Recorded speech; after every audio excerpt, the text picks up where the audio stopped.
Hello friends and welcome back for another episode of Indie Impressions. My name is Nick and today we're going to be checking out Bomboozle by developer Megadev, who you probably know for their work on Super House of Dead Ninjas. This is actually a pretty casual, simple match 3 puzzle game without too many crazy caveats to it, but it has a really nice presentation quality.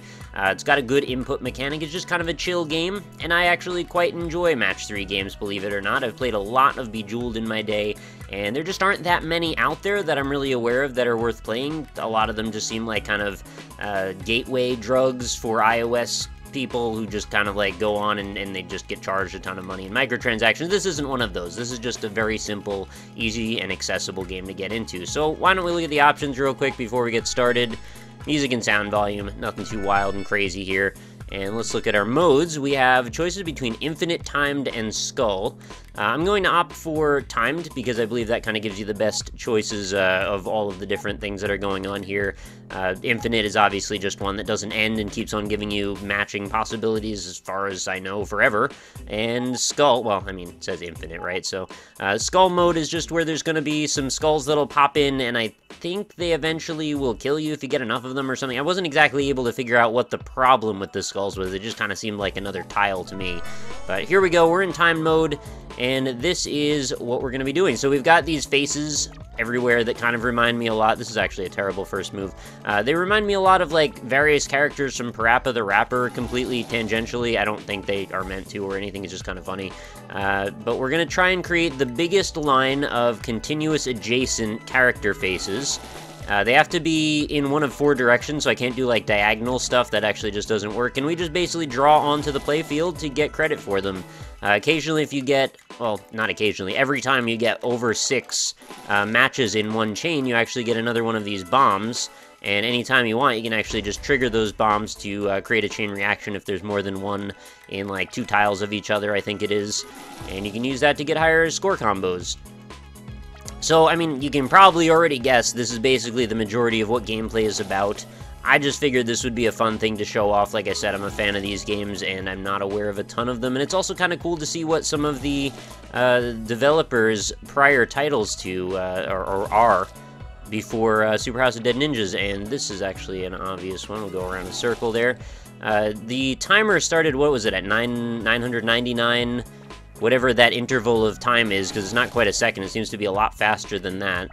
And it actually seems like both fast and slow at the same time. So I wasn't sure if this would be a sprint to the end, or if there would be like extra power-up timer moments if you do particularly well or something. And it doesn't seem like any of that stuff's what happens here. Just really a simple match 3. So this guy here, this rainbow lion face thing, we can actually combine this with any other colors. So if we wanted to, we could use it here. Or, if we'd rather, we could use it here, as long as whatever we do is the same all the way through. And I'm going to choose to do it here, because I think that's probably a better combo. Oh, there's, like, a large amount of things happening all at the same time here. Okay, let's do... Yeah, alright, so because we can't go diagonally or, like, cross back onto ourselves, there's a lot of missed opportunities, I find, with this, the way that this mechanic works. So I feel like there's chains that could have gone on like crazy long, but then a lot of the time they get cut down because you're not able to go back.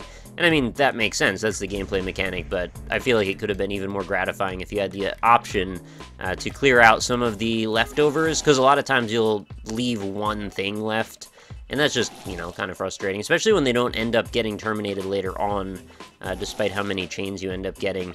But, you know, it's really simple. Like, there's just these happy cartoon faces that all seem to wear a different emotion. Like, the blue one looks kind of sad, the orange one's super happy, the green one's sort of just excited, the red one's, like, somewhere in between.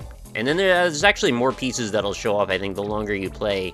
At least in Endless mode, I noticed, and I think Skull mode as well. There were, like, some... oh, well, there's the purple face right there. So, problem solved, question answered. Let's nuke those bombs. And we still got 400-second whatever intervals left. One other unfortunate thing about this is that there doesn't seem to be a leaderboard, I guess. So once you're done playing, it's just kind of for your own enjoyment, which, you know, there's nothing wrong with that either. But it certainly wouldn't probably be too difficult to implement, I would think. To just have, you know, something that keeps track of your score. You can come back and play it later. Maybe if I was logged into Congregate, it would take care of that stuff for me. Since I'm not, maybe, you know, I'm just a scrub and it's not going to help me out, and that's okay. I also noticed there was a sequel called Bomboozle 2, which I have not tried out yet. So maybe they've addressed a lot of these things in whatever the sequel happens to take the form of. And I would be interested in perhaps checking that out in a future episode, because I just do really enjoy just really chill, calm, just placid experiences that you can get whatever you want out of.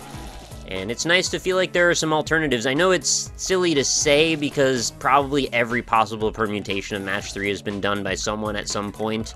But it's nice to see that there are still some ways to mix up the formula in that, like having the pen tool to draw the lines. I think that's like a really good idea, and I think it really should have been implemented pretty much everywhere. I mean, I guess if you have like a tablet or something and you're using PC, well, you can just use the tablet to draw lines. Well, in games that use this sort of a mechanic, but I don't think enough of them embrace it, and I would love to see Bejeweled actually take the form of this. Although in Bejeweled it actually makes a little bit more sense that you're really just swapping things back and forth, so it's not quite as confusing or complicated as this could be. Not that this is complicated, but you know, I want to provide something for everybody on this channel, and I think this is a good step in that direction as we wind down into the last few moments of our timed run here. This will also give you a good way to judge how much better than me you are at this particular game. Let's pop all our bombs just to get the last minute chains. Oh, also worth mentioning too, it's kind of frustrating that you can't immediately start drawing before the last sequence ends, unfortunately. Like, you have to wait for each animation to complete, which maybe I'm spoiled from playing the last Bejeweled, but it just seems like sometimes my mind races faster than the game can keep up. So I really like when you have the ability to just go with things as fast as you can actually notice them. Otherwise, it kind of holds you back. So anyway, we ended up with 104,450 on our score there, and then it just kind of like drops you back off onto the title screen, which, you know, that's fine. And then we can just choose another mode. So anyway, that's Bomboozle. Nice, casual, chill Match 3 game. So I hope you enjoy it. Hopefully you give it a play, and let me know if you want to sign into your Congregate account if any of those things I mentioned were slightly off base. It certainly has nice presentation quality, and I have to give them credit where credit's due. It's a pretty game, good music, all flows together very well, and I'm, again, curious to see how the sequel goes in another direction or stays in the same course. Either way would be totally cool, I guess. Just add that leaderboard in there, and we'll be all good. So anyway, go check it out, let me know if you like it, and leave a like on the video if you enjoyed it. Of course, come back again tomorrow. New episodes of Indie Impressions go up every single day, so if you enjoy what you see here, feel free to subscribe to the channel, and you'll be able to stay tuned with tons and tons and tons more indie games. I think we're over 850 episodes now in the series, and more to come every single day. So I'll look forward to seeing you back for another one. Hope you enjoyed the video, and I hope you have a fantastic night. Talk to y'all later.